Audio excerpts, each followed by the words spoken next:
Thank you. Okay, ચલો હું તમને કહું કે એકચ્યુઅલમાં સ્ટ્રેસ શું છે અને ધીરે ધીરે તમારા બધાના જવાબો એમાં સુસંગત બેસતા જશે. ઓકે, બિકોઝ આપણે આજે ખાલી હવામાં વાતો નથી કરવી, થોડી સાયન્ટિફિક વાતો કરવી છે. એટલે સ્ટ્રેસને આપણે જો મારા અક્ષર છેક સુધી વંચાઈ છે.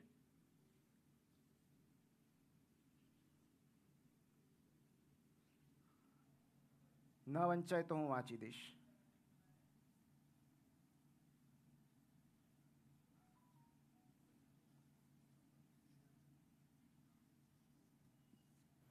It is a physiological response to threat.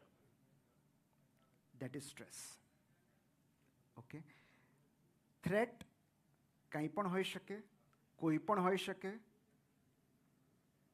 Okay, so ultimately આપણું મન જે પરિસ્થિતિને, વ્યક્તિને, વિચારને, લાગણીને જોખમ તરીકે પરખે છે એ સ્ટ્રેસ ઉત્પન્ન કરે છે.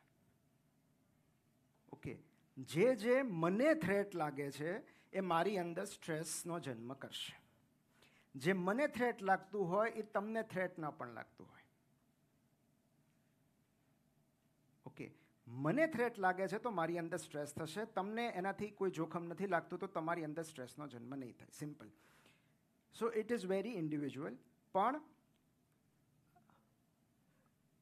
there are two types of threat. Okay, તો આપણે એને એ રીતે કરીએ. One is actual threat, other is psychological threat.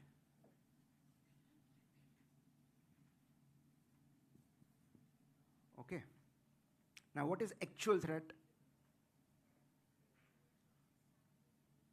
Actual threat, જેમ કે હું કાઠિયાવાડમાં હો, ભાવનગર, અમરેલી, જુનાગઢ સાઈડ હો, તો હું એમ કહું કે સાવજ પાછળ પડ્યો. ઓકે, એશિયાટિક લાયન તમારી બાજુમાં ઊભો હોય, that is a real actual threat. વડોદરામાં છીએ તો આપણે મગરની વાતો કરીએ. બરાબર કે તમારી બાજુમાં મગર છે, તમારી પાછળ મગર પડ્યો છે, કૂતરું પડ્યું છે, ઓર કોઈ જંગલી જાનવર પડ્યું છે. કેટલાકને ગરોળીનેથી પણ સ્ટ્રેસ જન્મે છે, વંદલાથી પણ સ્ટ્રેસ જન્મે છે. Okay, so it is actual threat કે તમને એવો ડર છે કે તમને હાનિ પહોંચાડશે. વંદો કે ગરોળી આપણે કન્સિડર ના કરીએ, પણ બિગ કેટ્સ છે, લાયન્સ છે, ટાઈગર્સ છે, જે જંગલી પ્રાણીઓ છે, દે ક્રિએટ એકચ્યુઅલ થ્રેટ. અને બીજા છે સાયકોલોજીકલ થ્રેટ, જેની હમણાં આપણે વાત કરી. કમેન્ટ કોઈની આવવી, કોઈનો ઓપિનિયન આવવો, ઓકે, આપણા વિશે કોઈની પાસેથી ખરાબ સાંભળવું, ક્રિટિસિઝમ છે, ફિયર ઓફ લૂઝિંગ રેપ્યુટેશન છે, ફિયર ઓફ જજમેન્ટ છે, ફિયર ઓફ ડેડલાઇન્સ છે, ફિયર ઓફ લૂઝિંગ સમવન છે, રિલેશનશિપ હોય કે વ્યક્તિ હોય, fear of losing something. Yes, fear of losing flights. તમે મોડા છો, ટ્રાફિકમાં ફસાયા છો, તમને ખબર છે કે હમણાં ગેટ ક્લોઝ થઈ જશે. સ્ટ્રેસ આવે કે નહીં? So that is again a threat. So એ સમયે આપણી અંદર જે થાય છે એ સ્ટ્રેસ છે. તો નાઉ ધ ક્વેશ્ચન ઇઝ કે સ્ટ્રેસ હોવો શું કામ જોઈએ? Why there should be a stress? કંઈક તો કામ હશે ને સ્ટ્રેસનું. Is it helpful or not? Yes. And why the stress is helpful? Grow નહીં, સર્વાઈવ. Survive, survive. આપણે આપણું સિવિલાઇઝેશન અહીંયા સુધી પહોંચ્યું છે સ્ટ્રેસને કારણે. Because stress is the survival mode. Okay, હવે હું તમને આગળ કહું એ પહેલાં બે વસ્તુ બહુ ક્લિયર કરવી જરૂરી છે. એ મારે તમને સમજાવવું પડશે. તમને એ ખબર છે નેગેટિવિટી બાયસ શું છે? આ વહેલું મોડું પડશે એવી મને ખાતરી છે. એટલે હું કન્ડિશન કરું છું એટલે મને એનું સ્ટ્રેસ ના આવે. તો ઓકે, પૂરું થતું નથી. ઓકે, દેર ઇઝ બ્રેનમાં એક વસ્તુ કહેવાય છે ડિફોલ્ટ મોડ નેટવર્ક. હવે આ સમજવું એટલા માટે જરૂરી છે કે સ્ટ્રેસનું મેનેજમેન્ટ જે છે ને એ આપણે આના પરથી સમજશું કે કઈ રીતે સ્ટ્રેસ મેનેજ કરવો. This is DMN, default mode network. Default mode network એટલે કશુંક ડિફોલ્ટ સેટિંગ્સ એટલે જ્યારે તમે કંઈ ચેન્જ ન કરો ત્યારે જે સેટિંગ્સ હોય ને ડિફોલ્ટ સેટિંગ્સ કહેવાય. તો આપણા બ્રેઇનમાં પણ આવા ડિફોલ્ટ સેટિંગ્સ છે જેને default mode network of brain કહેવાય. ટૂંકમાં જ્યારે બ્રેઇન એટ રેસ્ટ હોય, કશામાં એન્ગેજ ન હોય. When you are not engaged in any activity ત્યારે તમારું બ્રેઇન જે મોડમાં હોય એને ડિફોલ્ટ મોડ નેટવર્ક કહેવાય. તમે કંઈ કામ નથી કરતા, ઓકે, તમે વર્તમાન ક્ષણમાં નથી, તમે આરામથી બેઠા છો અથવા કાર ચલાવો છો, મતલબ તમે પૂરેપૂરા ક્ષણમાં નથી, યુ આર નોટ માઇન્ડફુલ, ત્યારે તમારું બ્રેઇન જે મોડમાં હોય એને ડિફોલ્ટ મોડ નેટવર્ક કહેવાય. અને ડિફોલ્ટ મોડ નેટવર્ક ભાગ્યે જ વર્તમાનમાં હોય છે. એ કાં તો ભૂતકાળનો વિચાર કરે છે કાં તો ભવિષ્યની ચિંતા કરે છે. સો DMN તમને શાંતિથી જીવવા નહીં દે. હા, એનો એક બહુ સરસ ફંક્શન છે ડે ડ્રીમિંગનું, કે જે લોકો ક્રિએટિવ હોય ને એને આ DMN બહુ યુઝફુલ થાય. બિકોઝ ડે ડ્રીમિંગ, તમે તમારો નવલકથાનો પ્લોટ વિચારતા હો કે તમારું મ્યુઝિક વિશે વિચારતા હો કે કોઈ આઈડિયા વિચારતા હો, DMN ઇઝ વેરી યુઝફુલ. પણ સપોઝ તમે ક્રિએટિવ નથી વિચારી રહ્યા તો DMN એ તમને એટલી બધી નકારાત્મક ખીણમાં લઈ જશે કે જ્યાંથી તમે બહાર નહીં આવી શકો. તો બહાર આવવા માટે શું કરવાનું એ આપણે છેલ્લે ડિસ્કસ કરશું. પણ DMN શું છે, એનો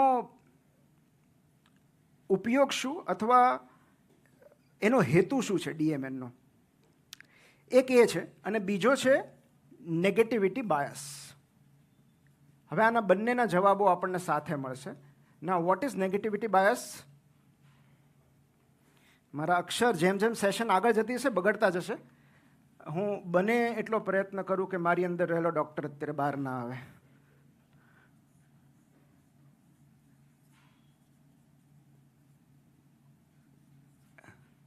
નેગેટિવિટી બાયસ. તમારા ઇન્સ્ટાગ્રામ પોસ્ટ પર કે તમારા ફોટા પર 99 સારી કોમેન્ટ હશે,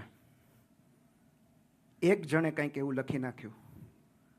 એક તો આવે ને, ક્યાંક તો ટ્રોલ ના આવે તો એ પોસ્ટ નિષ્ફળ ગઈ કહેવાય.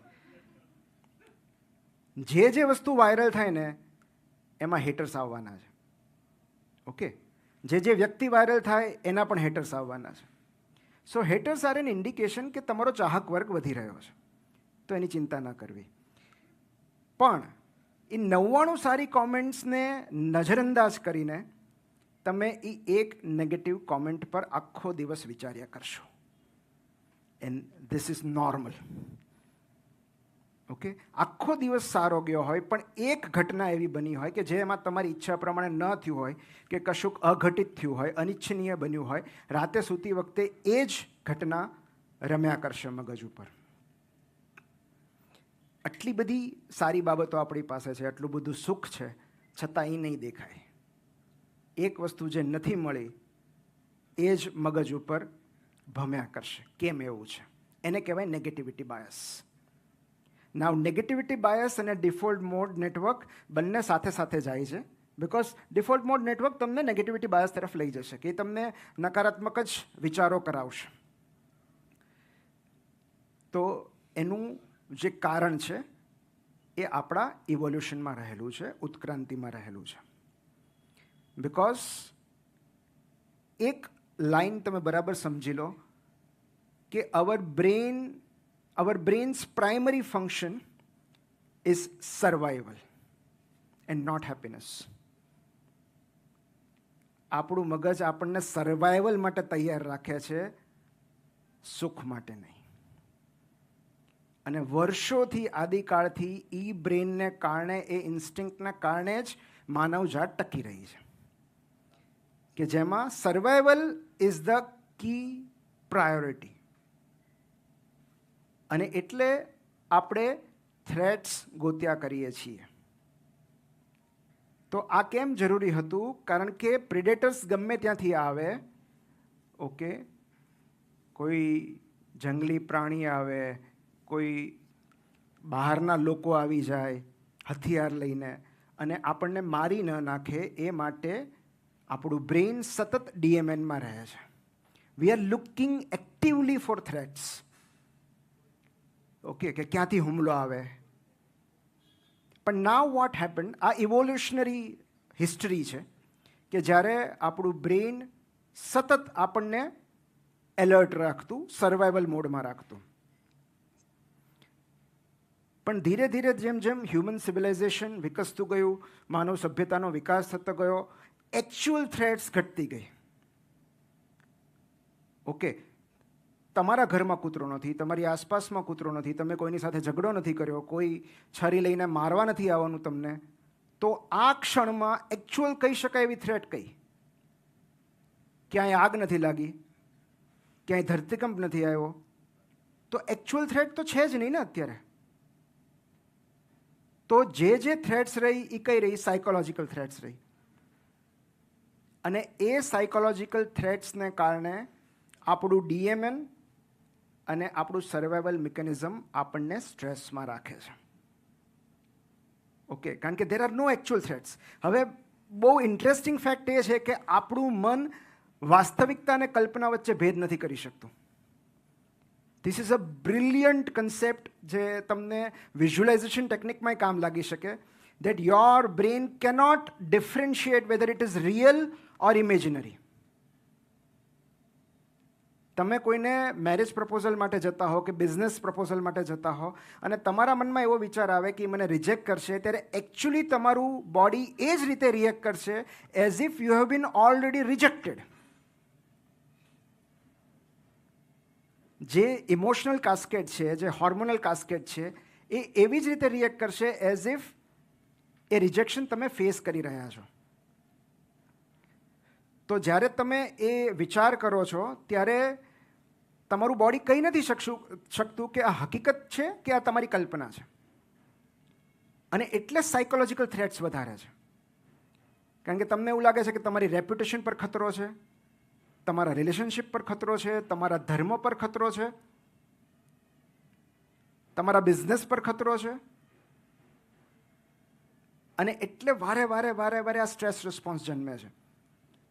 ના, એકચ્યુઅલમાં સ્ટ્રેસ કેવો હોય કે જ્યારે તમે બધાએ અનુભવ્યું હશે, હૃદયના ધબકારા વધવા લાગે, ઓકે, પરસેવો થવા લાગે. પછી બીજું શું થાય સ્ટ્રેસમાં? પેરિફરલ એક્સ્ટ્રીમિટીઝ ઠંડી પડી જાય. Very good. વાઇબ્રેશન્સ, હાથ ધ્રુજવા લાગે. પછી હા, ડિપ્રેશન આવે. ઓકે,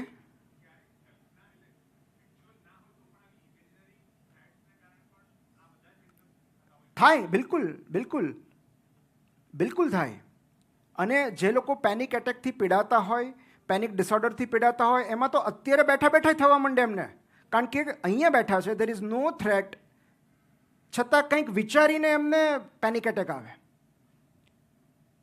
અને એટલે જે વિઝ્યુલાઇઝેશન ટેકનિક છે, the power of subconscious mind કે સિક્રેટ, રોન્ડા બ્રાયન, કોઈ પણ બુક તમે સબકોન્શિયસ ઉપર વાંચો, they will tell you to use this phenomena of brain.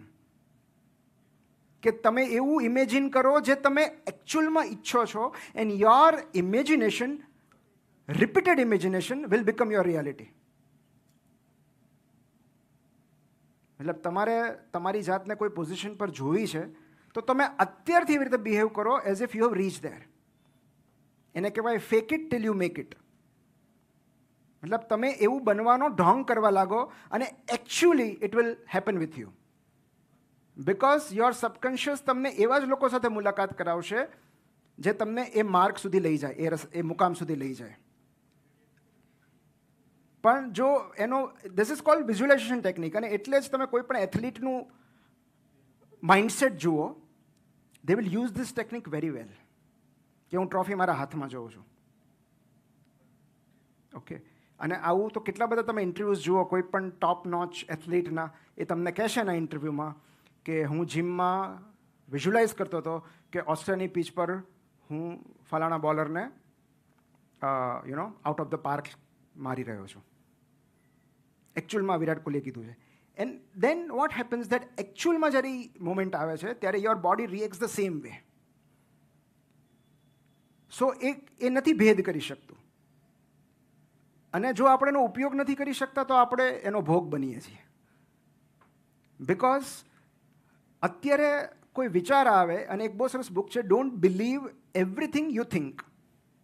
તમે જે કંઈ વિચારો છો સત્ય ન માની લો, કારણ કે તમારા બ્રેનને ખબર નથી પડતી કે આ કલ્પના છે કે વાસ્તવિકતા છે. સો એ કારણથી જેટલા થ્રેટ્સ છે એને આપણે એકચ્યુઅલ થ્રેટ્સ માની લઈએ છીએ. અને એટલે આ હૃદયના ધબકારા વધવા, પેરીફેરી મતલબ એક્સ્ટ્રીમિટીઝ ઠંડી પડી જવી, હાથ પગ ઠંડા પડી જવા, પરસેવો થઈ જવો, પ્યુપિલ્સ ડાયલેટ થઈ જવા, મસલ્સ કોન્ટ્રાક્ટ થઈ જવા, these are all signs of stress. અને there is a reason for this, જેને કહેવાય એડ્રેનાલિન. એડ્રેનાલિન નામ તો તમે સાંભળ્યું હશે. ઓકે, હવે જો આમાં એવું કહેવાય કે લવ હોર્મોન ડોપામિન છે ને ઓક્સિટોસિન છે ને બધું, પણ કોલેજમાં પહેલી કિસ વખતે જે થાય ને એને એડ્રેનાલિન કહેવાય. બરાબર? It is fight or flight reaction, કે ક્યાં ભાગવું પડશે. Okay, so ultimately your body prepares you for action. Okay, કઈ action? Either fight or flight. કાં તો લડો કાં તો ભાગી જાઓ.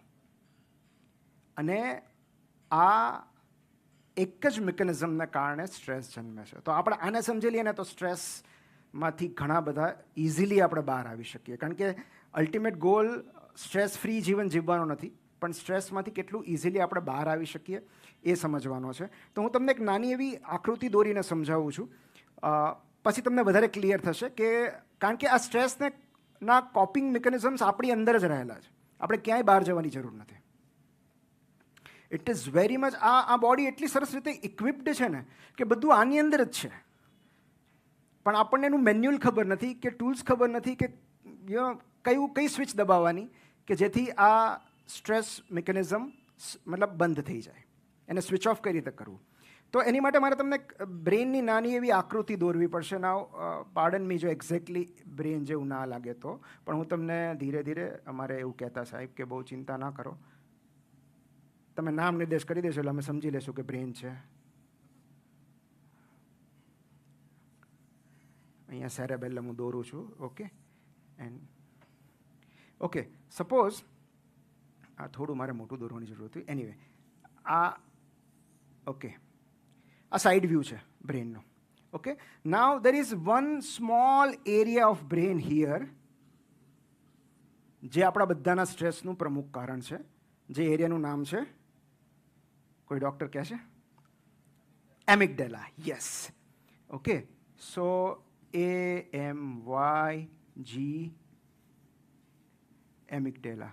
એમિગડેલા is the area for generating stress.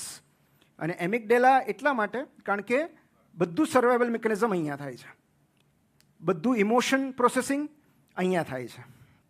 સો આને સમજી લેશો તો ઇમોશન્સ પણ સમજાઈ જશે. So now amygdala is basically a threat detector.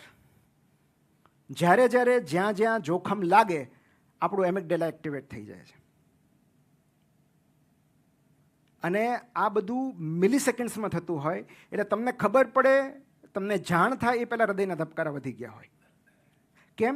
કારણ કે એમિગડેલા સૌથી પ્રિમિટિવ બ્રેન છે, જે પ્રાણીઓમાં પણ હોય, કૂતરામાં પણ હોય, બિલાડીમાં પણ હોય, પણ એમનામાં સર્વાઇવલ બ્રેન વધારે એક્ટિવ હોય છે આપણા કરતાં. તમે બિલાડી પર એટેક નહીં કરી શકો. સો કારણ કે એમનું એકમાત્ર લક્ષ્ય સર્વાઇવલ છે.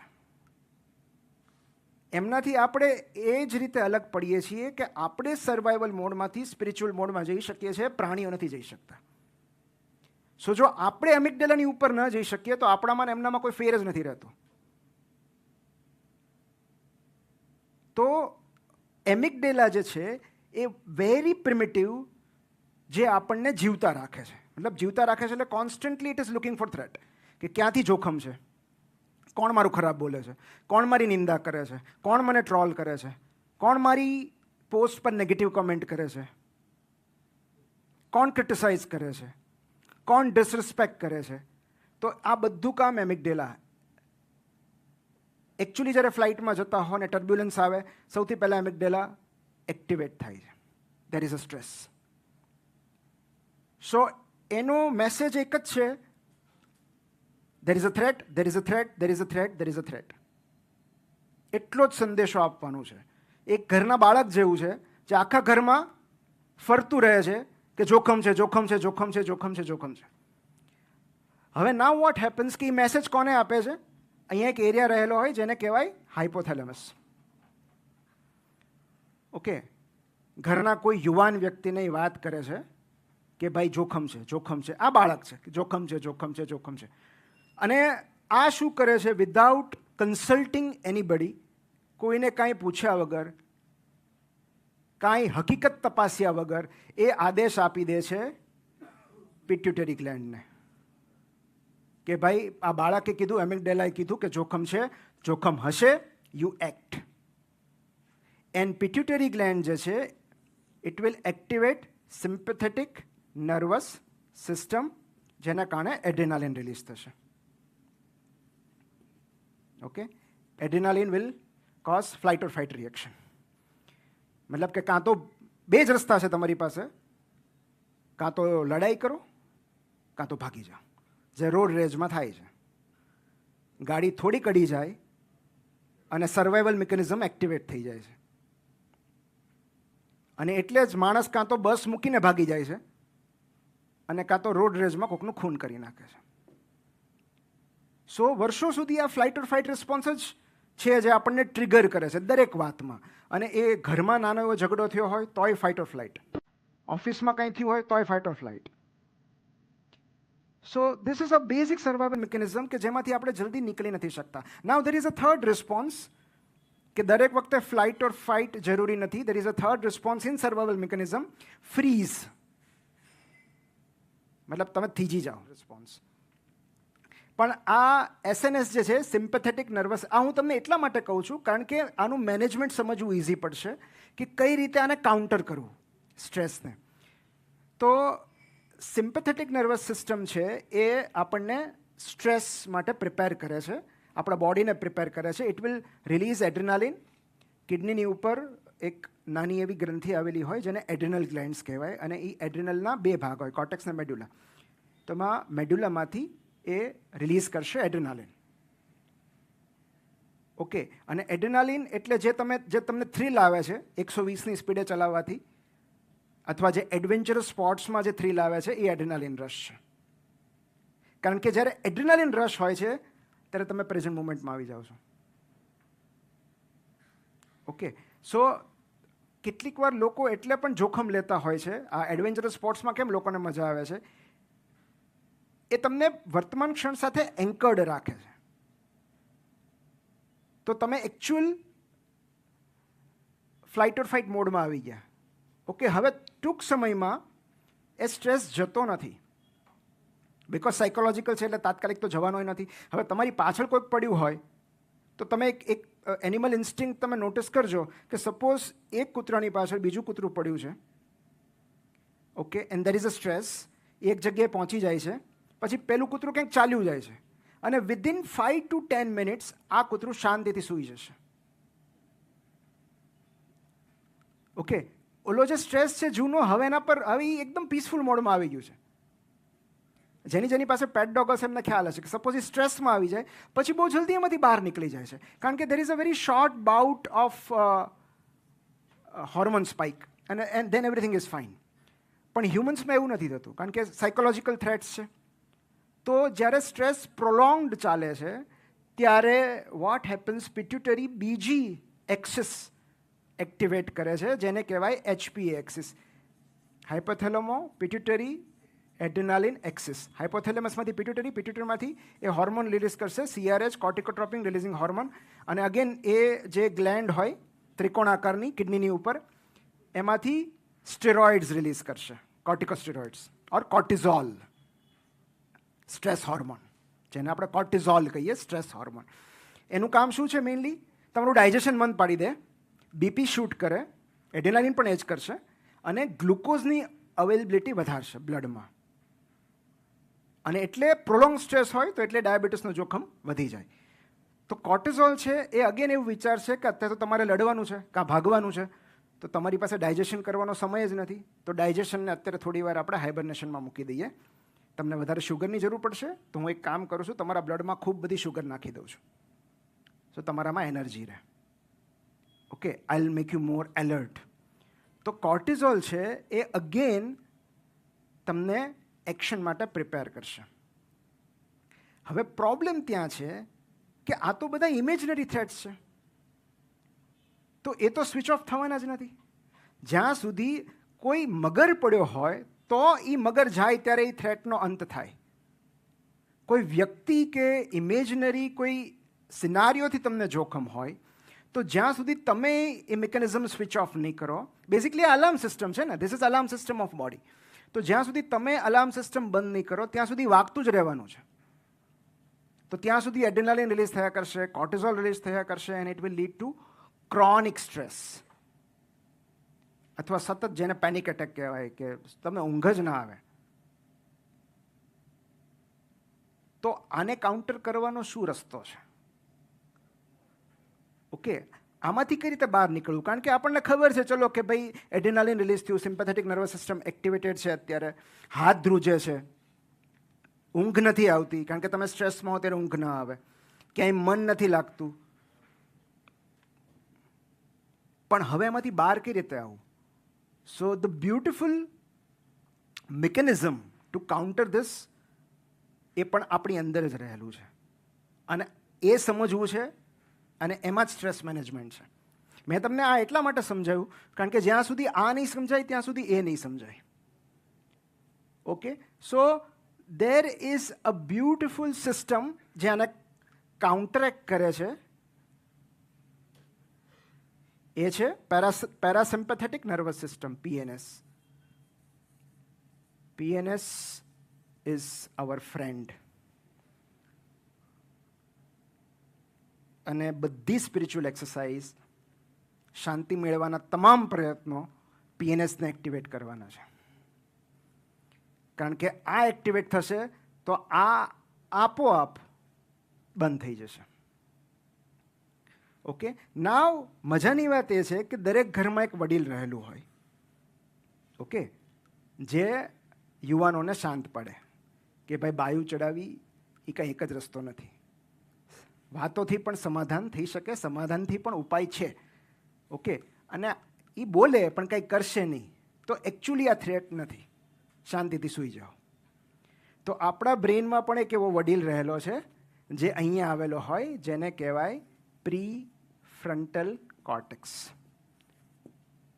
જે આપણું લોજિકલ બ્રેઇન છે, રેશનલ બ્રેઇન છે, એનાલિટિકલ બ્રેઇન છે, જે ઘરના વડીલ છે.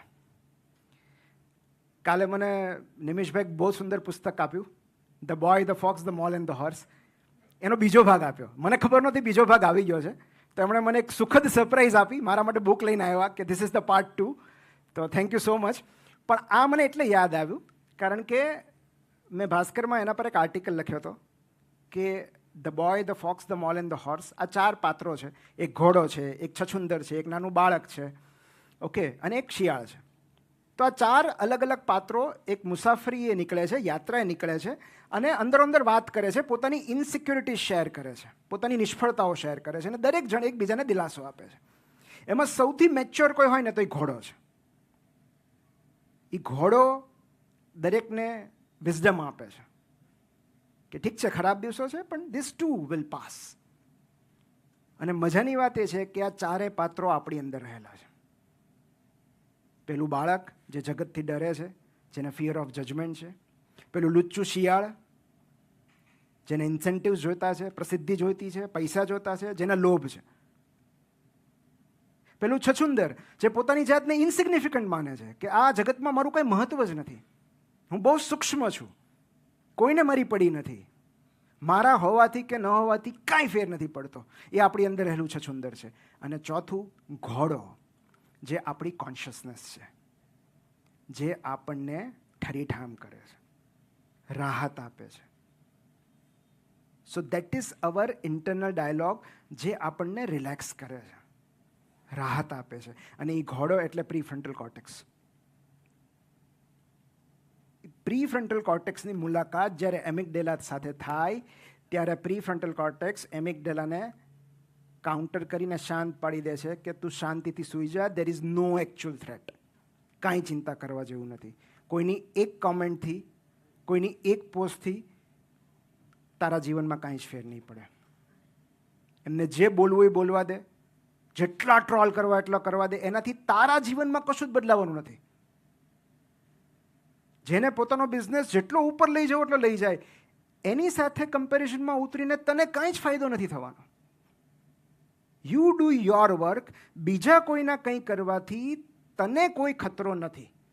આ વિઝડમ કોણ આપે છે? Prefrontal cortex. જે લોકો ક્રોનિક સ્ટ્રેસમાં હોય છે એમનું આ બ્રેઇન જે આ પાર્ટ છે એ એક્ટિવેટ જ નથી થતો.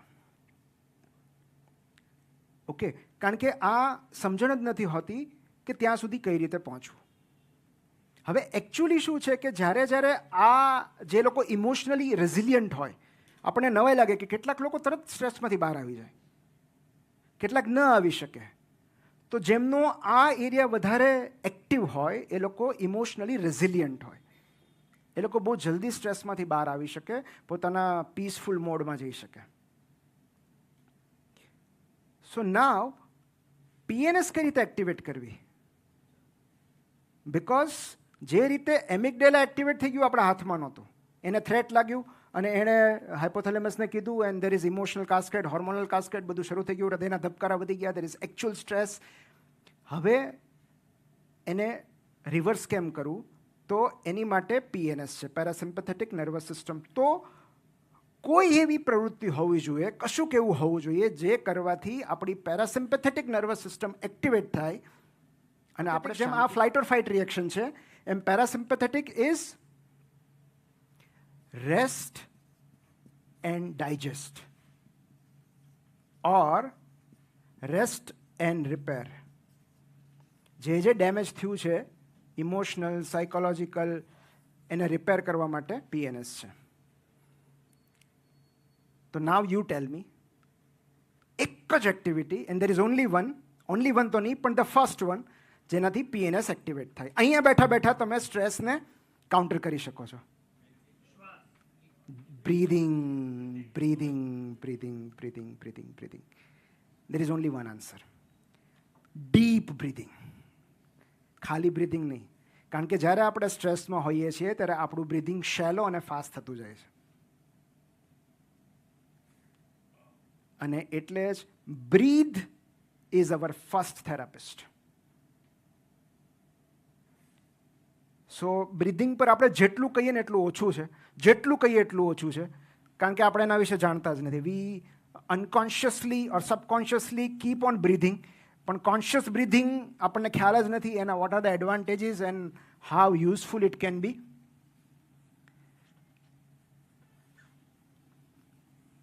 સો ડીપ બ્રીધિંગ.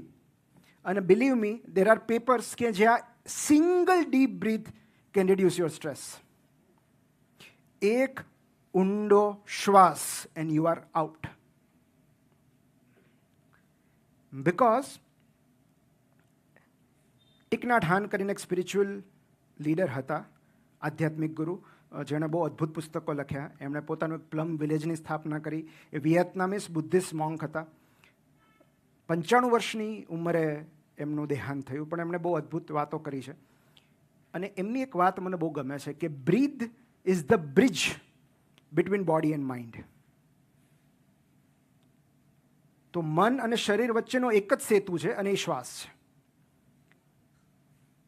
તો જો તમારે મનને શાંત પાડવું છે તો તમારે શ્વાસને કાબૂમાં લેવા પડશે.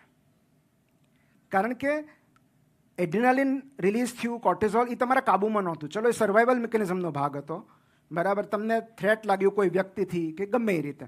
હવે તમે ઓલરેડી પેનિક મોડમાં આવી ગયા છો, તમે સ્ટ્રેસમાં છો. તો હવે પાછું જવું તમારા હાથમાં છે. Start deep breathing. સિમ્પલ.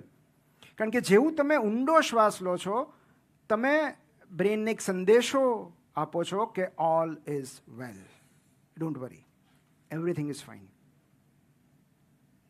અને આ તો આપણને અત્યારે ખબર પડે છે, જે હાઈ પ્રેશર ગેમ્સ હોય, ટુર્નામેન્ટ્સ હોય, એમાં દે મેઇનલી ફોકસ ઓન બ્રીધિંગ.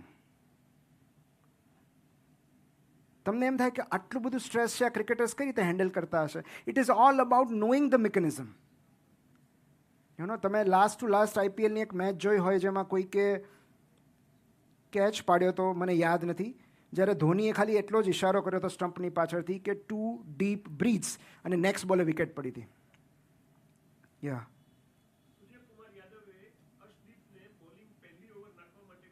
હા હા, ડીપ બ્રીથિંગ, યસ. સો યસ, તો એકચ્યુઅલમાં આ કોઈ રોકેટ સાયન્સ નથી, બિકોઝ એ લોકો પાસે એવા સર્ટિફાઈડ થેરાપિસ્ટ છે કે જે લોકોને સમજાવી શકે કે હાઈ પ્રેશર સિચ્યુએશન સાથે કઈ રીતે ડીલ કરવું. આપણા ઘરમાં ક્યારેક એવી પ્રેશર સિચ્યુએશન આવી જતી હોય છે જે કોઈ વર્લ્ડ કપ ફાઇનલથી ઓછી નથી હોતી. મતલબ આપણા પર એટલું જ પ્રેશર હોય છે જેટલું કદાચ સૂર્યકુમાર યાદવ પર હોય. તો આપણે પણ એની એટલી જ જરૂર છે. આપણને ઘરના લોકો જોતા હોય છે,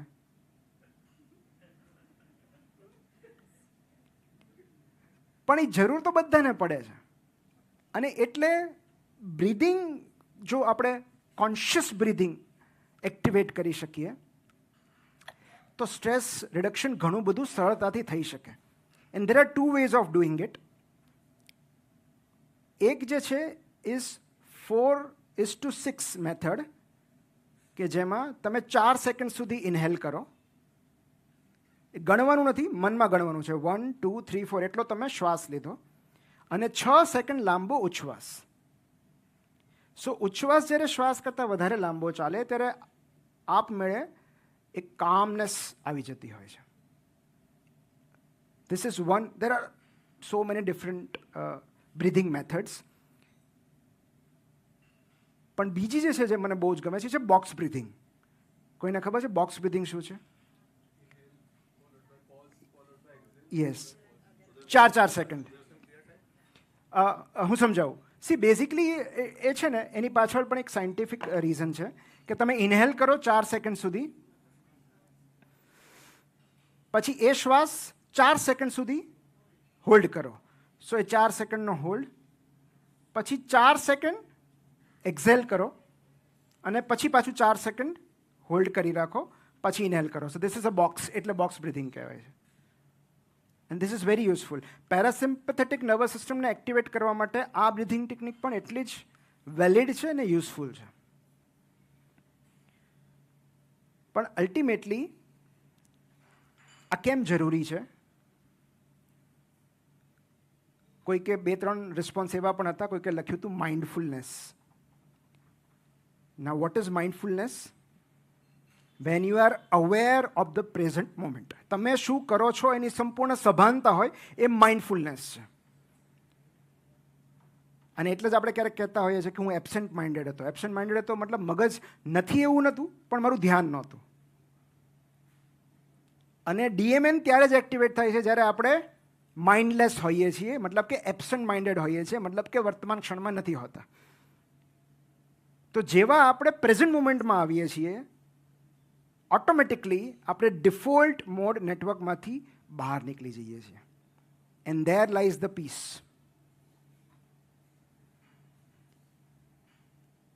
હું જે ધ પાવર ઓફ નાવનું આટલું બધું મહિમાગાન કરું છું, એનું કારણ જ આ છે કે ધ પાવર ઓફ નાવ, આખું પુસ્તક આના પર જ છે કે વર્તમાન ક્ષણમાં કઈ રીતે જીવવું. Because there are no threats in the present moment. અત્યારે તમને શું થ્રેટ છે કહો? કોઈ જ થ્રેટ નથી. અને મોસ્ટ ઓફ ધ ટાઈમ આપણા જીવનમાં, સી, એખાર્ટ ટોલે બહુ સરસ વાક્ય લખ્યું છે. એમણે યોગિતાબેન એખાર્ટ ટોલેને કોટ કર્યા. એમણે બહુ જ સરસ કોટ કર્યું છે કે our life is nothing but a series of present moments. એકચ્યુઅલમાં હું હમણાં અહીંયા લખતો તો એક ક્ષણ નીકળી ચૂકી છે. It no longer exist. એ ભૂતકાળમાં છે કારણ કે આપણી મેમરીમાં છે, રિયાલિટીમાં નથી. ભવિષ્યમાં જે કંઈ છે એ આપણી કલ્પના છે, એ એક્ઝિસ્ટ નથી કરતું. સો જ્યારે આવતીકાલ આવશે ત્યારે પણ એ વર્તમાન ક્ષણ તરીકે જ આવવાની છે. જે વીત્યું એ ગઈકાલની વર્તમાન ક્ષણ હતી. અને એટલે if you can learn again this is a practice. C એક વસ્તુ તમે સમજો, જ્યારે જ્યારે આપણે કશું શીખવાનો પ્રયત્ન કરતા હોય ને ત્યારે એને પ્રેક્ટિસ કહેવાય. ઓકે, કારણ કે નોલેજ એક વસ્તુ છે, એનું એપ્લિકેશન અલગ વસ્તુ છે. તો એ નોલેજને જ્યારે આપણે અપ્લાય કરવાની અવિરત કોશિશ કરતા રહીએ ત્યારે પ્રેક્ટિસ બની જાય છે. એટલે જ કહેવાય સ્પિરિચ્યુઅલ પ્રેક્ટિસ. તમને નોલેજ હોય કે આમાં શું કરવાનું, પણ એ પ્રેક્ટિસ તો દરેકે કરવી પડે. મેડિકલ પ્રેક્ટિસ, લોયરની પ્રેક્ટિસ, નોલેજ તો છે પણ એને હજી અપ્લાય કરતા શીખીએ છીએ. કારણ કે દરેક કેસ નવો છે અને દરેક કેસમાં એ બધું જ અપ્લાય થાય એવું જરૂરી નથી. સો એટલે જ એને કહેવાય spiritual practice. So it is all about practising it, કે કઈ રીતે માઇન્ડફુલનેસ કેળવી શકાય, કઈ રીતે વર્તમાન ક્ષણમાં જીવી શકાય. અને એટલે બ્રીધિંગ ટેકનિક બહુ યુઝફુલ છે કે જેવું તમે કાઉન્ટ કરવા માંડો છો, તમે બ્રીધિંગ ઉપર ફોકસ કરો છો, તમે તમારા વિચારોથી દૂર થઈ જાઓ છો. You come back to the present moment, you come back to the now. અને એટલે તમે પેરાસિમ્પેથેટિક મોડ એક્ટિવેટ કરો છો. So now you are peaceful. તમે થ્રેટથી દૂર થઈ જાઓ છો. સો એટલે breathing is the best way to focus. તમે કેન્ડલ મેડિટેશન પણ કરી શકો કે બીજું કંઈ પણ કરી શકો. યુ કેન પ્લે ઓલ્સો, એ આપણે આગળ વાત કરીએ. પણ breathing is the best way to activate parasympathetic nervous system. Second એક બ્રીધિંગ છે. આપણે સ્ટ્રેસ મેનેજમેન્ટ ચર્ચા કરી રહ્યા છીએ. ઓકે, સો એમાં first is breathing. Second any gases. પહેલું તો બ્રીધિંગ બહુ સરસ કીધું, પણ બ્રીધિંગ સિવાય એવી કઈ કઈ વસ્તુઓ છે જેનાથી પીએનએસ એક્ટિવેટ થાય, કામનેસ એક્ટિવેટ થાય? મેડિટેશન ઇઝ અગેન, સી મેડિટેશનમાં there are different ways of meditation, but meditation is all about remaining in the present moment, trying to remain in the present moment while observing your thoughts. It is non-judgmental observation of your thoughts while you are focusing on your breathing or on candle. કોઈ પણ એક વસ્તુ પર તમે focus કરો છો. Okay, music. Okay, music, relaxation, fine. Relaxation, fine. Yes, movement. Very, very nice. Movement. Movement. Yes, any movement. Now, why movement is useful? The best movement, સ્ટ્રેસમાંથી બહાર આવવાની, સ્ટ્રેચિંગ. જ્યારે તમે સ્ટ્રેચ કરો છો ને body, you are activating parasympathetic nervous system. અને એટલે યોગાનું એટલું મહત્વ છે કે તમે જે રેગ્યુલરલી યોગા કરતા હોય ને એ પીએનએસ વધારે એક્ટિવેટ હોય એમનામાં. પણ મૂવમેન્ટ કેમ જરૂરી છે? કારણ કે ઓલરેડી તમારા બોડીએ તમને ફ્લાઇટ ઓર ફાઇટ માટે પ્રિપેર કરી દીધા છે. હવે આટલો બધો એડ્રેનાલિન, આટલો બધો કોર્ટિઝોલ ક્યાં વાપરશો? If you are just sitting with the stress તો it will damage the body. So better એ છે કે એને યુટિલાઇઝ કરી લો. અને એટલે જ માણસ જ્યારે સ્ટ્રેસમાં હોય ત્યારે ચાલવા લાગે છે આપોઆપ, તમને ખબર નથી હોતી. તમારે કોઈ સ્ટેજમાં સ્પીચ આપવાની હોય તો તમે વિંગ્સમાં ચાલતા હશો. You are preparing your body. અને કેટલા બધા એવા લોકો છે જે સ્ટ્રેસમાં ચાલવા નીકળી જાય છે, અથવા જીમ કરવા લાગે છે, અથવા દોડવા લાગે છે, ડાન્સ કરવા લાગે છે. So movement is second way of dealing with stress. Third,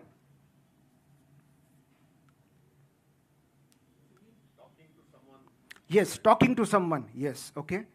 પણ ક્યારેક તો ત્યાંથી જ સ્ટ્રેસ આવે છે. પણ talking to a safe person. Safe person, yes, talking to a safe person, કે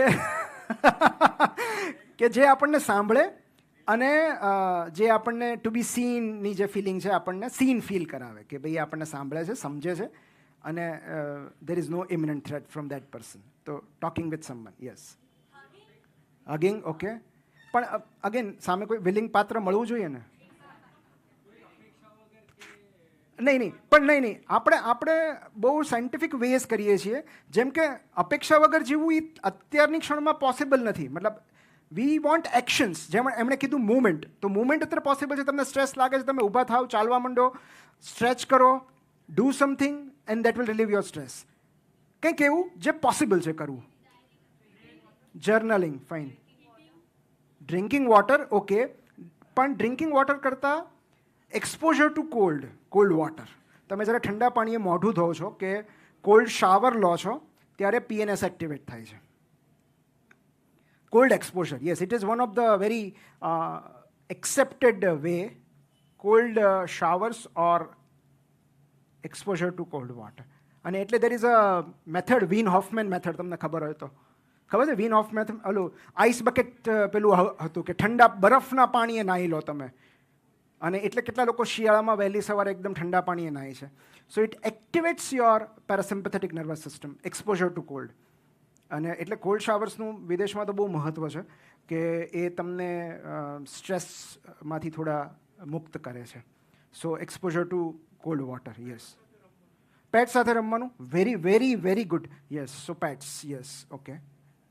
અને એનું રીઝન છે, હા નિમિષભાઈ, સાયન્ટિફિક રીઝન છે કે જ્યારે તમે કોઈ કેટ કે ડોગની આસપાસ હો છો, see ultimately it's a rhythm. આપણું બોડી રિધમમાં છે, ત્યારે રિધમ ખોરવાય છે. અલ્ટિમેટલી આપણા બેઝલ હાર્ટ રેટ તો અત્યારે જેટલા છે, જેવું થ્રેટ આવશે હાર્ટ રેટ વધવા માંડશે, તો રિધમ ખોરવાયું, લય ખોરવાય. તો લયને રિસેટ કરવાના 2 કે 3 રસ્તા છે. એક છે કે જેમનું રિધમ કુદરતી હોય એમની સાથે તમે રહો. જો કેટ્સ છે, ડોગ્સ છે, જે એકદમ શાંતિથી જીવે છે, તો તમારી બાજુમાં બેઠા હશે તો આપોઆપ તમારું રિધમ રિસેટ થઈ જશે. કોઈ બિલાડી તમારા ખોળામાં બેઠી હોય કે કોઈ પપી તમારા ખોળામાં બેઠું હોય, એનો વિચાર કરો ને તમારા હાર્ટ રેટ ડાઉન થવા માંડશે. પણ જો તમને કૂતરાનો ડર લાગતો હોય તો ન કરતા, કારણ કે તો પાછું એમિગડેલા એક્ટિવેટ થઈ જશે. So you should feel safe in their presence,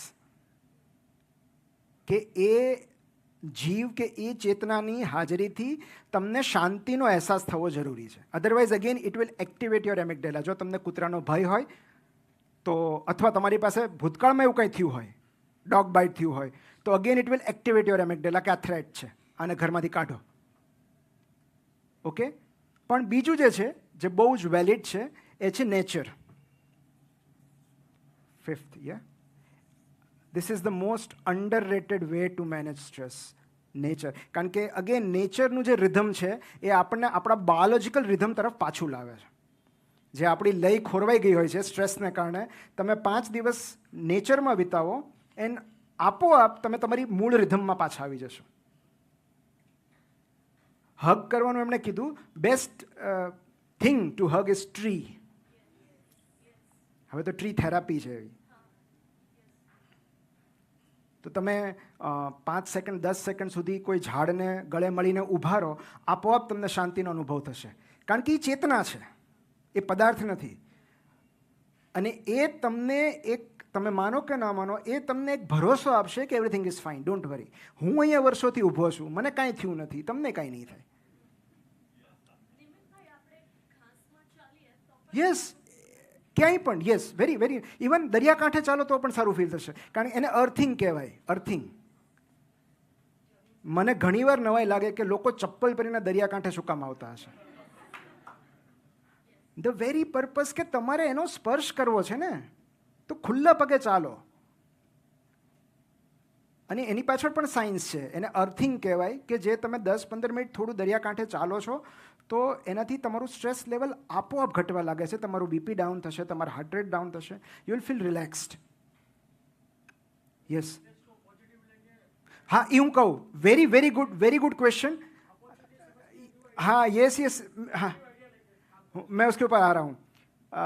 that is a very valid point. અને હું છેલ્લે કહેવાનો હતો પણ હું કહું છું એમને. યસ, હા, એ ડોપામિન છે. Dark chocolate is dopamine. When you are feeling low, ઉદાસી જેવું લાગે ત્યારે ડાર્ક ચોકલેટથી મૂડ અપ થાય, ડોપામિન છે. એનાથી રિલેક્સ ફીલ નહીં થાય. ક્યારેક અમુકનો તો ગિલ્ટ ફીલ થશે કે અરે બાપા કેટલી કેલરી ગઈ. Okay, fine. યાર તમે બેઝિક વસ્તુ ભૂલી જાઓ છો યાર. મને એમ કહું કે એ તો બીજું આવશે. હા, prayer, okay, fine. Again, but it is not a scientific answer. I want a scientific answer.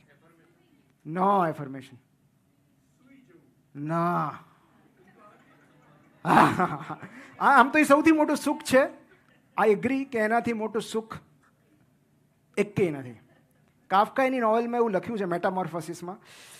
એનો નવલકથાનો પ્લોટ કેટલી સરસ રીતે શરૂ થાય છે કે એક સવારે એક માણસ ઉઠે છે અને ખબર પડે છે કે હું એક જાયન્ટ ક્રીચર બની ગયો છું. એક કીડામાં પરિવર્તિત થઈ ગયો છું. તો ત્યાંથી જ મેટામોર્ફોસિસની નવલની શરૂઆત જ એવી રીતે થાય છે કે એક માણસ સવારે ઉઠે છે અને ખબર પડે છે કે આઈ એમ નો લોંગર એ હ્યુમન, હવે કોઈ જાયન્ટ ક્રીચર છું, એક કીટક બની ગયો છું. અને પછી એવું વિચારે છે કે યાર એની કરતાં હું શાંતિથી સૂઈ જાઉં ને આ બધું નોનસેન્સ ભૂલી જાઉં. તો મને એ વાક્ય બહુ ગમે છે કે એની કરતાં શાંતિથી સૂઈ જાઓ ને ફરગેટ ઓલ ધીસ નોનસેન્સ. હા, પુસ્તકો વાંચવા નહીં. I want a very very practical. પુસ્તકો વાંચવા, તમને સ્ટ્રેસમાં વધારે પુસ્તકો વાંચવાની ઈચ્છા નહીં થાય. સ્ક્રીમિંગ કરતાંય વધારે તમે નજીક છો. નો નો હું તમને 3 લેટર કહું અને તમને તરત ખ્યાલ આવી જશે. AUM.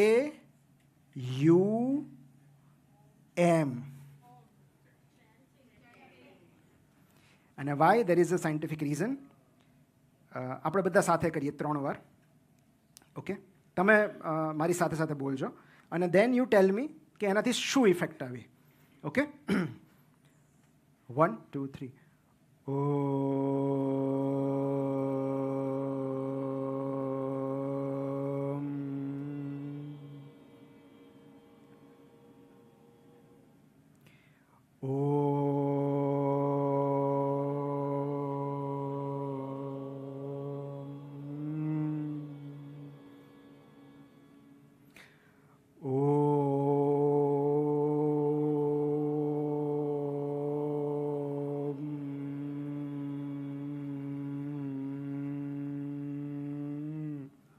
હવે જો તમે લાંબો ખેંચશો તો તમને કાન આગળ ઝંઝણાટી થશે. યસ યસ, આ વાઇબ્રેશન્સ વેગસ નર્વને સ્ટિમ્યુલેટ કરે છે. And vagus nerve is the chief parasympathetic nerve. Okay, કારણ કે એ ગળાને સ્ટિમ્યુલેટ કરે છે અને કાનને, એટલે ઓરિક્યુલર બ્રાન્ચ ઓફ વેગસ નર્વને સ્ટિમ્યુલેટ કરે છે. અને વેગસ નર્વ ગળા પાસેથી પસાર થાય છે જ્યારે નીચે જાય સ્ટમકમાં. તો વેગસ નર્વનું મેઇન ફંક્શન ડાયજેશન છે અને એટલે જ કહેવાય છે રેસ્ટ એન્ડ ડાયજેસ્ટ. કે આપણે જમ્યા પછી કેમ ઊંઘ આવે છે, કેમ કંઈ કરવાની ઈચ્છા નથી થતી, કારણ કે બધું બ્લડ GI સિસ્ટમ પાસે રીસર્ક્યુલેટ, રીડાયરેક્ટ થયું હોય છે કે ભાઈ અત્યારે અહીંયા જરૂર છે, હવે અહીંયા બહુ જરૂર નથી કોન્સન્ટ્રેશનની, ફોકસની જરૂર નથી, ક્યાંય દોડવાની જરૂર નથી, થોડી વાર આરામ કરો, રેસ્ટ એન્ડ ડાયજેસ્ટ. એટલે PNS છે. તો જ્યારે આપણે વેગસને સ્ટિમ્યુલેટ કરીએ છીએ, deep breathing is the best way two stimulate your vagus nerve. એક ઊંડો શ્વાસ લો અને છોડો, એ વેગસ નર્વને સ્ટિમ્યુલેટ કરશે. ઓમનું ઉચ્ચારણ, વારંવાર ઓમનું ઉચ્ચારણ કરવાથી વેગલ ટોન વધે છે. અને અત્યારે તમે 3 વાર કર્યું, તમને પોતાને ડિફરન્સ ખ્યાલ આવશે કે પહેલાં કરતાં થોડું રાહત અનુભવાય છે. Because you have already stimulated your vagus nerve.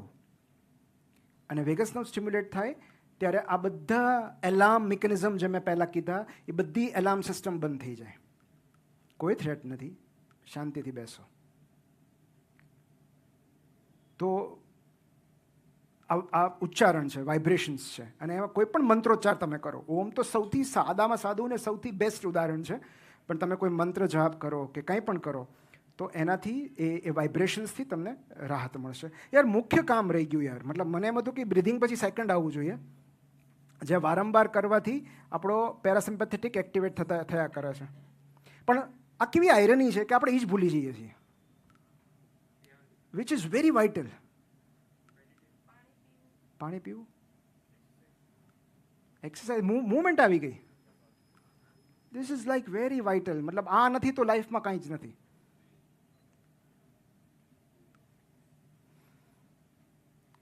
હા, સેલ્ફ? ના, એ તો ક્યારેક બહુ ભયંકર હોય છે. હા, લાફ્ટર યાર, લાફ્ટર નથી, ગાયબ થઈ ગયું છે એટલે સ્ટ્રેસ છે. Laughter is the best and biggest antidote of stress. નહીં, સી આમાં એવું છે કે at that moment,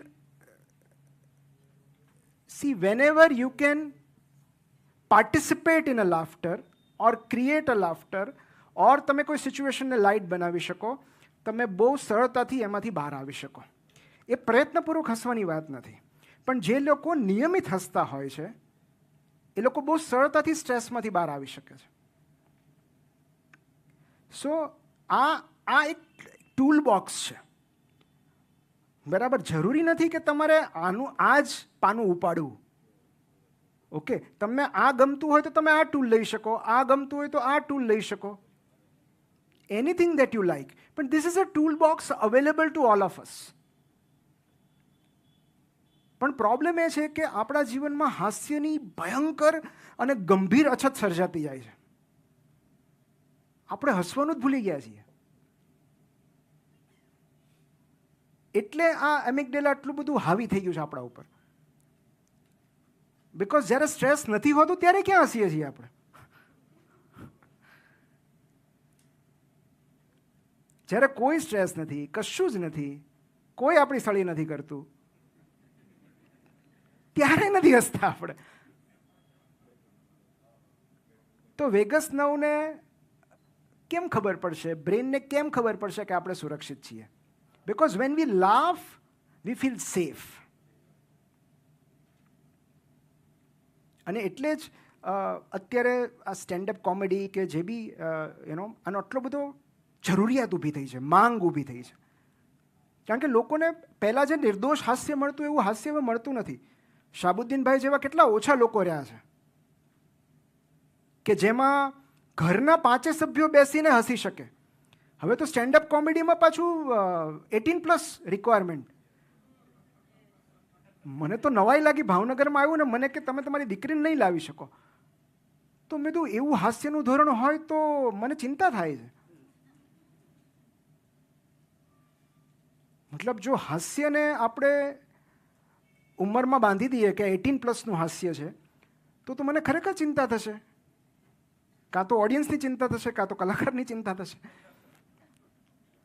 પણ મને એટલા માટે આ નવાઈ લાગી કારણ કે એક સમય હતો કે જ્યારે હું અને મારા દાદા એક જ કેસેટમાંથી સાથે બેસીને સાંભળતા ને હસતા.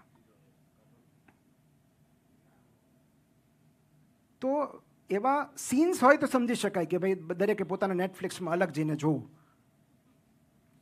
પણ કોમેડીમાંય હવે એવું થવા લાગે તો એ બહુ ગંભીર અછત કહેવાય ને હાસ્યની.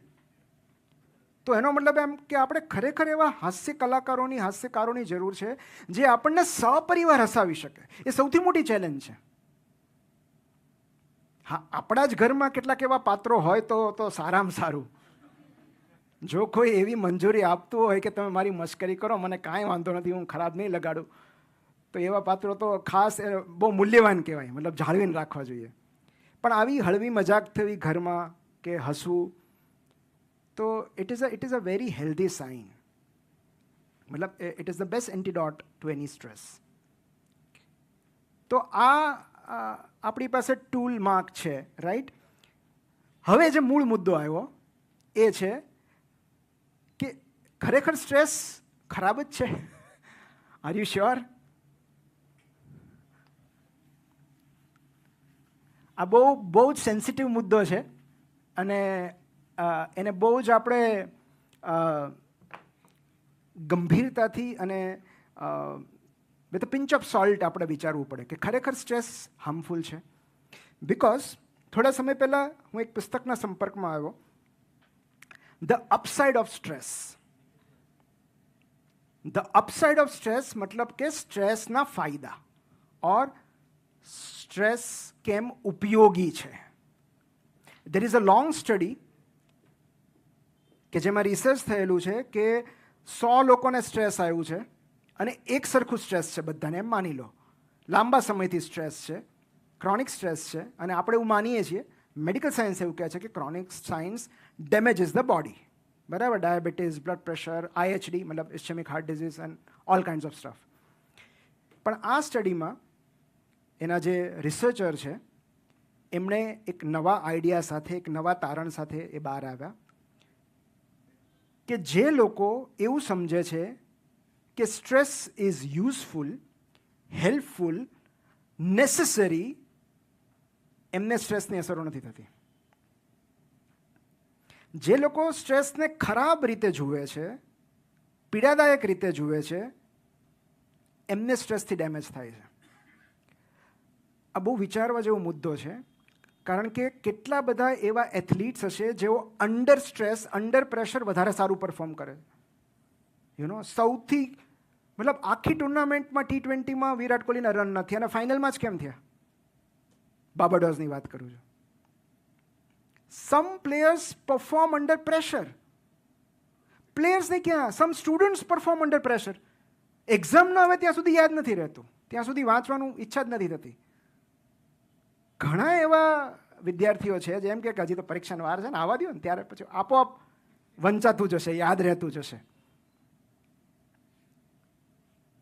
સો some amount of stress is good. હવે સમ અમાઉન્ટ એટલે કેટલી અમાઉન્ટ એ દરેકે નક્કી પોતાની રીતે કરવાનું છે. Because stress prepares your body for action, જે બી એક્શન હોય. તો સપોઝ તમારે કોઈ મોટી ઇવેન્ટમાં પરફોર્મ કરવાનું છે, કોઈ સ્પીચ આપવાની છે, કોઈ પ્રેઝન્ટેશન કરવાનું છે, ત્યારે એ જે સ્ટ્રેસ છે it is helping you to perform better. તમારે કોઈ ડ્યુટી કરવાની છે અને ડ્યુટીમાં તમારી પાસેથી અપેક્ષાઓ વધારે છે, એ સ્ટ્રેસને કારણે તમારું પરફોર્મન્સ વધી પણ શકે છે if you R using it as a tool. તો આ બુક છે ધ અપસાઇડ ઓફ સ્ટ્રેસ, જે એક નવો વિચાર લઈને આવે છે કે તમે તમારા સ્ટ્રેસ વિશેનો અભિગમ કેવો છે, તમે તમારા સ્ટ્રેસને કઈ રીતે જુઓ છો. જો તમને પોઝિટિવ સ્ટ્રેસ લાગે છે, મતલબ કે તમારે જે એક્ટિવિટી કરવાની છે, જે પરફોર્મન્સ આપવાનું છે એમાં ઉપયોગી થાય, તો એમ્બ્રેસ દેટ સ્ટ્રેસ, કારણ કે એનાથી તમને કોઈ ડેમેજ નહીં થાય. પણ જો તમે એને નેગેટિવલી જુઓ છો તો you have to go back to your PNS. So that is another way of dealing with stress. કે એક સ્ટડી આવો પણ છે કે જે લોકો સ્ટ્રેસથી ખરેખર અસર પામે છે એ લોકો સ્ટ્રેસને એક નેગેટિવ ઇવેન્ટ તરીકે જુએ છે. હકીકતમાં એને આપણે એક્સાઇટમેન્ટ પણ કહી શકીએ, રિસ્પોન્સિબિલિટી પણ કહી શકીએ. There are so many ways કે જે આપણને એવું લાગતું હોય કે આપણે પરફોર્મ કરવું આવશ્યક છે. અને એટલે જ મોટી ઘટનાઓમાં, મોટી ટુર્નામેન્ટમાં મોટા પ્લેયર્સ મોટું પરફોર્મન્સ કરે છે. જી,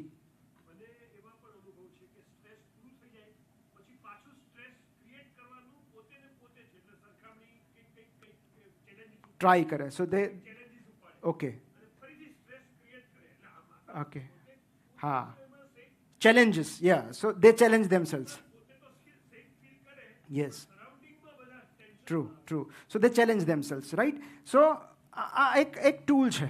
પણ એક સ્ટ્રેસમાંથી બહાર આવવાનું એક બ્રહ્માસ્ત્ર એ છે કે તમને બ્રિધિંગ ના આવડતું હોય, કે બ્રિધિંગમાં તમને બહુ વિશ્વાસ ન હોય, તો you come back to the present moment through your senses, grounding techniques. કારણ કે જે સેન્સરી પાર્ટ છે બ્રેનનો, it is always in the present moment. Okay, તમે ભવિષ્યમાં કે ભૂતકાળમાં કશું અનુભવી નથી શકતા. અનુભવ માત્ર વર્તમાનમાં જ થાય છે. ઓકે, તો આ ચાર વસ્તુ, કાન, નાક, આંખ અને જીભ અને સ્પર્શ, આ પાંચમાંથી કોઈ એક ઇન્દ્રિયનો ઉપયોગ કરીને you come back to the now. અત્યારે તમારા મનમાં કોઈ પણ વિચાર ચાલતો હોય, એ એકચ્યુઅલ થ્રેટ છે કે સાયકોલોજીકલ થ્રેટ છે, મને નથી ખબર.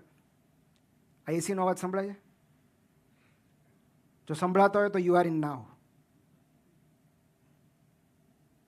સો જ્યારે આપણે આપણા ઇન્દ્રિયનો, શ્રવણ ઇન્દ્રિયનો ઉપયોગ કર્યો, આ તમે ભવિષ્યમાં નહીં સાંભળી શકો, આ તમે ભૂતકાળમાં નહીં સાંભળી શકો. So there is only one way કે જેમાં તમે તમારી સેન્સીસને સ્ટિમ્યુલેટ કરો and you are in now. તમે અહીં આવી જાઓ છો. અને એટલે જ મેડિટેશનમાં એવું કહે છે કે તમે ટટ્ટાર બેસો અને તમે ફીલ કરો કે તમારા ફીટ જમીનને ટચ થઈ રહ્યા છે. ઓર દેર ઇઝ અનધર વે કે જેમાં તમે તમારી બંને પામ્સ ખુલ્લા રાખી દો, આમ. Okay, why? બિકોઝ સ્ટ્રેસમાં મુઠ્ઠીઓ વળે, મસલ્સ કોન્ટ્રાક્ટ થાય. જ્યારે બાળક રડતું હોય ને ત્યારે એ આ રીતે રડે. ઓકે, એની મુઠ્ઠીઓ વળેલી હોય અને કોન્ટ્રેક્શન હોય, મતલબ અહીંથી કોન્ટ્રેક્શન થાય. અને જેવું તમે બાળકને શાંત કરો, એની મુઠ્ઠીઓ ખુલી જાય. So this is one way કે જ્યારે તમે કોઈ પણ ઇવન તમે કોફીની સુગંધ લો, you are smelling something, you are in now. તમે કોફી પીઓ છો, યુ આર ઇન નાવ. તમે કંઈક સ્વાદની અનુભૂતિ કરો છો, યુ આર ઇન નાવ. તમે કોઈ સુંદર દ્રશ્ય જુઓ છો, મેચ જુઓ છો, યુ આર ઇન નાવ. સો આ સેન્સરી શિફ્ટ છે કે જેમાં તમે ઇન્દ્રિયોનો ઉપયોગ કરીને તમે જે સ્ટ્રેસફુલ સિનારીઓ છે કે પરિસ્થિતિ છે એમાંથી તમે તાત્કાલિક શિફ્ટ થઈ જશો પ્રેઝન્ટ મોમેન્ટમાં. And present moment is bliss. ત્યાં શાંતિ સિવાય બીજું કશું જ નથી. So this is when I say this, આપણે એવું માની લઈએ છીએ કે રૂટીન સંજોગો છે. સો એને કહેવાય સેન્સરી સ્ટિમ્યુલેશન કે જેનાથી આપણે આ ક્ષણમાં પાછા આવી શકીએ. સો અલ્ટિમેટલી આ બધી જે એક્ટિવિટી છે એ આપણને આ ક્ષણમાં બાંધી રાખવા માટેના ટૂલ્સ છે. ઓકે, ધીસ ઇઝ ઓવરઓલ જે આપણે વાત કરી એ ઓવરઓલ સ્ટ્રેસ મેનેજમેન્ટ છે. પણ ઘણીવાર એવું બનતું હોય કે ભૂતકાળના કેટલાક એવા અનુભવો હોય કે જેને કારણે તમે સ્ટ્રેસમાંથી બહાર ના આવી શકો. લાઈક પાસ્ટ ટ્રોમા હોય. ઓકે, તમારી સાથે મલ્ટિપલ ટાઈમ્સ કોઈએ દગો કર્યો હોય કે કોઈએ એટેક કર્યો હોય, અને દેટ ઇઝ ધ ટાઈમ કે જ્યારે આપણે પેનિક મોડમાં આવી જઈએ. We are constantly alert, constantly એન્શિયસ, consciously ટેન્શનમાં હોઈએ, અને આપણે ગમે એટલું ઈચ્છીએ આપણે રિલેક્સ થઈ જ ના શકીએ. સો દેટ ઇઝ ધ ટાઈમ કે જ્યારે આપણે થેરાપિસ્ટની જરૂર પડે. પણ અને થેરાપિસ્ટ પણ આનો જ ઉપયોગ કરવાના છે. જે આપણે નથી કરી શકતા એ લોકો એક્સેસ કરશે. ઓકે, એ કોઈ થેરાપિસ્ટ હોય, કોઈ હિપ્નોથેરાપિસ્ટ હોય, કોઈ સાયકેટ્રિસ્ટ હોય, કોઈ ગુરુ હોય, કોઈ મેડિટેશન ગુરુ હોય, ગાઈડેડ મેડિટેશન હોય. જે આપણે નહીં કરી શકીએ એ લોકો કરશે, પણ અલ્ટિમેટલી ટૂલ્સ તો આપણા જ વાપરશે. પણ આપણને એ કઈ રીતે ઉપયોગ કરવો, આપણે ક્લમઝી થઈ ગયા છે, આપણે કન્ફ્યુઝ થઈ ગયા છે, એટલે એ ટૂલ એ લોકો આપણા વતી ઉપયોગ કરીને આપણને આપશે. જો આપણે નહીં કરી શકીએ તો એવી દવાઓ આપશે કે જે કામ કરે માઇન્ડને. જો આપણે જાતે નથી કરી શકતા તો they will do it through medicines. પણ વહેલું મોડું કાં થેરાપીથી કાંઈ કોઈ ટેકનિકથી will have to come back to the baseline level. કારણ કે આ પેનિક મોડમાં, સ્ટ્રેસમાં આપણે ક્યાં સુધી જીવી શકશું. યસ, બીજું સૌથી મહત્ત્વની વાત એ છે કે જે મેં કીધું ને, useful stress it is always like this. મતલબ એનો એપિસોડ શોર્ટ હોય અને એક્યુટ હોય. કોર્ટિઝોલ લેવલ અપ ગયું એન્ડ સડનલી નીચે આવી ગયું. So now you are in the baseline level. પણ જે લોકો ક્રોનિક સ્ટ્રેસમાં જીવતા હોય એમનો કર્વ કંઈક આવો હોય. This is dangerous. કારણ કે તમને હવે 24 કલાક તો તમે સ્ટ્રેસમાં ન હોઈ શકો ને. There has to be a way કે રેસ્ટ એન્ડ ડાયજેસ્ટ માટે તમારે ક્યારેક તો ટાઈમ કાઢવો પડશે ને, કે જ્યાં આગળ તમે શાંત હો, પ્રફુલ્લ ચિત્તે સૂતા હો, કે બેઠા હો, કે વાંચતા હો, કે વાતો કરતા હો. So yes, there are occasions કે જ્યાં સ્ટ્રેસ આવવાનો જ છે, પણ at the same time how to deal with it એ આજ નહીં તો કાલ આપણે શીખવું પડશે. એટલું જ નહીં, આપણી આવનારી પેઢીને શીખવાડવું પડશે કે બેટા એક શાંતિથી એક જગ્યાએ બેસજા, ડીપ બ્રીથ કર. ચાલ આપણે ચાલીને આવીએ, આપણે એક લોંગ વોક પર જઈએ. કારણ કે આ જો મને ખબર નથી તો મારી દીકરીને કઈ રીતે ખબર પડવાની છે? બરાબર. This is emotional education, this is physiology. આ દરેકમાં છે. પણ ઘણીવાર આપણને જાણ નથી હોતી કે આ એકચ્યુઅલ થ્રેટ નથી, આ સાયકોલોજીકલ થ્રેટ છે. એમના કંઈ કહેવાથી, કરવાથી આપણા જીવનમાં કાંઈ ફેર પડવાનો નથી.